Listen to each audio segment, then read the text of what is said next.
Hey, what's up, garden friends? Welcome back to Field Trip, and my name's Kevin. So glad to have you here. Today, I got a special little video. You can see I am at the home of a slightly well-known gardener. He's transformed his landscape. His name's Gerhard Bock, and he lives out here in Davis, California, and this is one beautiful home garden.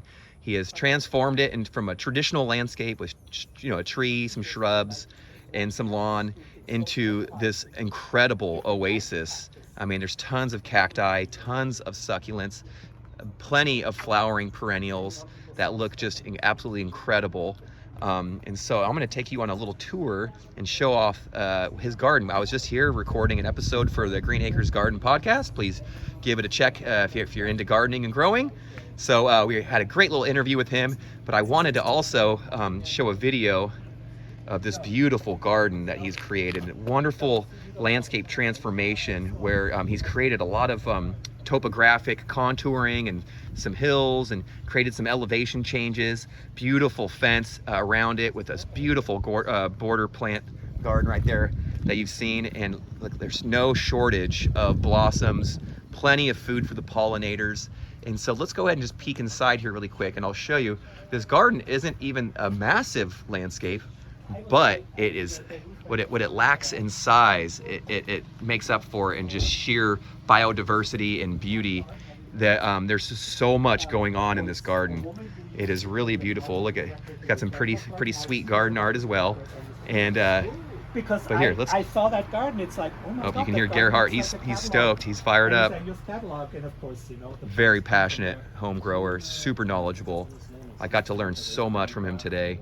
And one of my big takeaways is that growing with cactus and succulents can be a very awesome thing that doesn't have to be a difficult endeavor, and it's just one that just rewards you with plenty of flowers and color and texture. And look at this huge blossom on this agave up here, and it's just been covered just in bees, and hummingbirds have been poking their beaks in there and hanging out all morning. So it's just an incredible garden. I wanted to just show you all this garden because it is so beautiful. It really has gotten me inspired.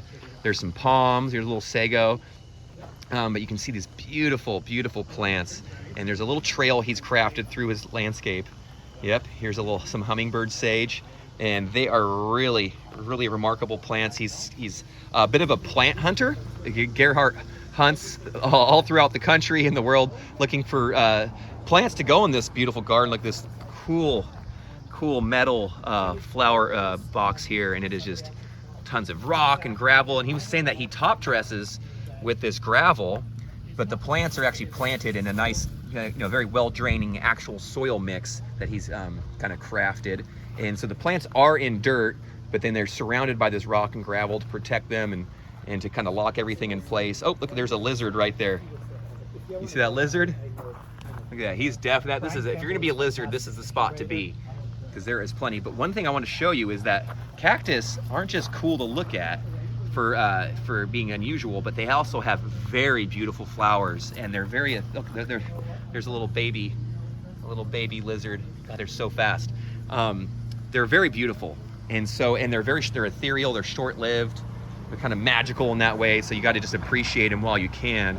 But look at this is just a little corner lot here in Davis, and it is just packed full of beauty. You can hear the hummingbirds around, from the garden, and all of his neighbors. It's a beautiful neighborhood. Neighbors seem great, right? But it's very typical. So here, I'll show you. Like, that's the landscape across the street. It's got some lawn, some redwoods, and he was saying they just irrigate that thing like crazy. Just water.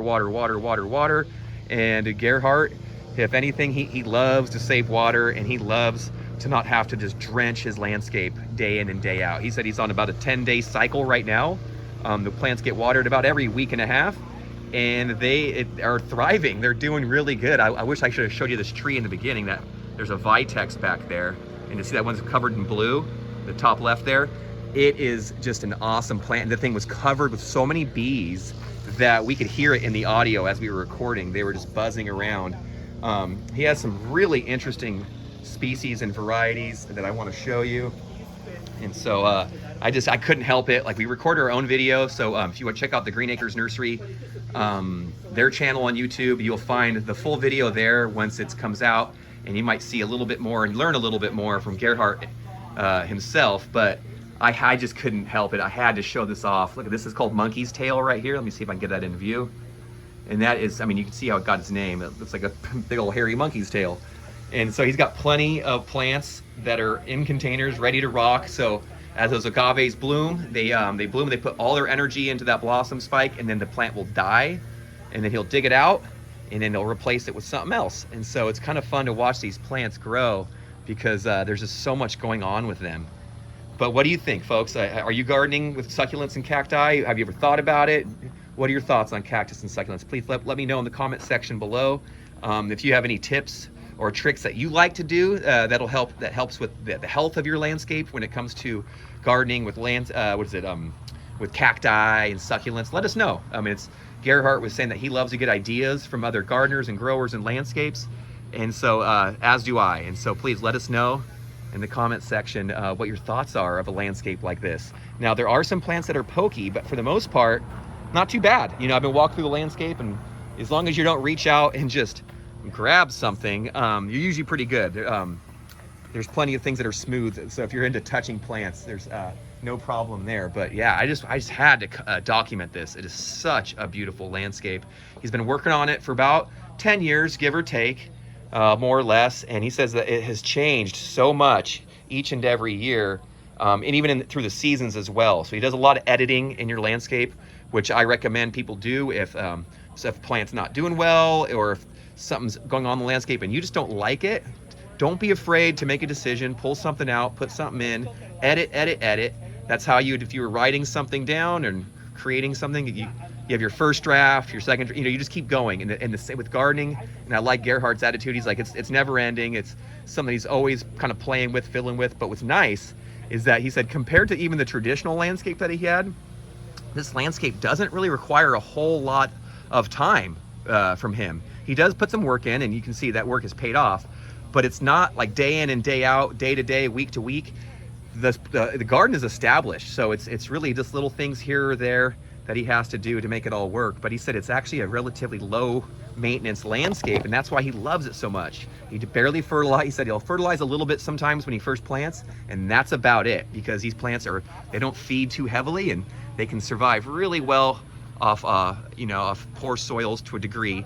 But man, I just loved it, and I just think this is fantastic. I'd love to see more home landscapes be a little more adventurous and provide some habitat, some food for all of our wildlife and creatures. Now, there's a few natives in this garden, but most of them are from other worlds. They're from other countries, other places, but they are all climate adapted, and so these are all plants that can do really well in our hot, dry summers. Look at that. Look at this lavender right here.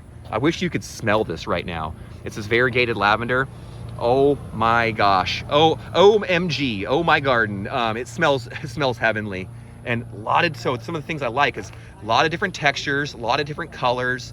All of the plants are durable and hardy and rugged, and do not mind being without water for a bit. They do not mind the intense heat, and they all seem to do well together. This is just fantastic, and I wanted to make sure I kind of showed this off to everybody, because look at that. This is a purple smoke tree right here, a Cactus. Look at that. Isn't that so cool? You can see that big old agave blossom back there. Look at that thing. Huge, 20 feet tall or better. And so this is I just love it. I think we need more of this.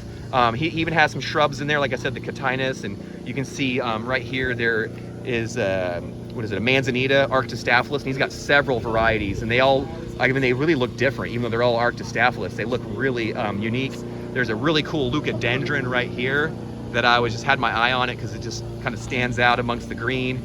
But look at that. This is all just flat. He brought in some soil, brought in some rock. He's even utilizing containers in the garden to create some more verticality. It's just a really interesting landscape. It doesn't really follow a lot of the traditional styles and approaches. I'm sorry about the noise, but I got to show you this. But what's cool about it is it's almost like him creating his own botanical garden at his home, and I think this is incredible. It's something to appreciate and enjoy. I hope you enjoyed this video. I hope you get inspired, because like I said, this was all a very basic landscape. It didn't look too different from something like that all that long ago. Not that there's anything wrong with that yard. Sorry to throw shade at them. But it's more interesting. It's just more interesting. It provides more habitat, more sustenance for the wildlife around here.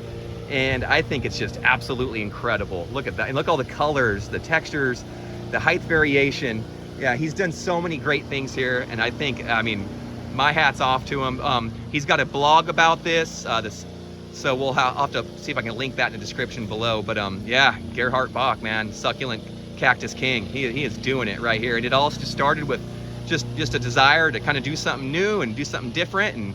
And I think it has yielded some wonderful, wonderful results. So I hope you liked this video. If you did, please like, share, subscribe. Come back for more garden adventures. And until next time, garden friends, happy gardening to you all.